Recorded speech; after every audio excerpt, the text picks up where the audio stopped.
Jiheshimu mundani, jiheshimu kwa wananchi wenu waliowaleta hapa. Kesho Alhamis, kikao cha 3 cha mkutano wa kwanza wa Bunge.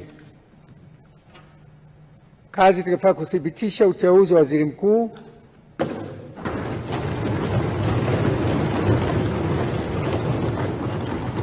uchaguzi na kiapo cha naibu spika, wabunge wote wanaombwa wawepo kuanzia saa 3 kasoro dakika 10, kila mtu yuko kwenye kiti chake. Naomba sana tuzingatie muda na idadi ya kukamilisha zoezi la kesho. Siku ya Ijumaa mtapewa utaratibu wa Ijumaa utapokuwa kesho hiyo baada ya kumthibitisha waziri mkuu. Naahirisha shughuli za bunge mpaka kesho saa 3 asubuhi.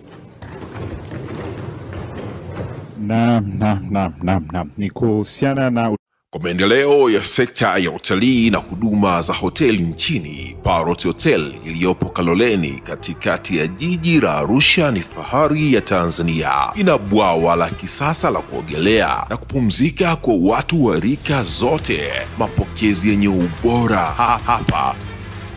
Utapata kahawa safi na vinywaji baridi vya kila aina. Lifti za kisasa za kupeleka kwenye floor 13 zenye vyumba zaidi ya 100. Vyumba vya kulala vyenye mazingira salama na tulivu, vyenye joto la upendo na baridi ya starehe. Kumbi za mikutano zenye vifaa vya kisasa, mazungumzo ya kitaifa na kimataifa. Sehemu nadhifu ya chakula yenye kuleta hamu, vyakula vyenye viwango vya ubora wa afya. Baada ya uchovu wa kutwa nzima, kuna baa ya kipekee kwa jioni yako ya kukumbukwa. Karibu Parrot Hotel kuonja ladha mpya ya maisha.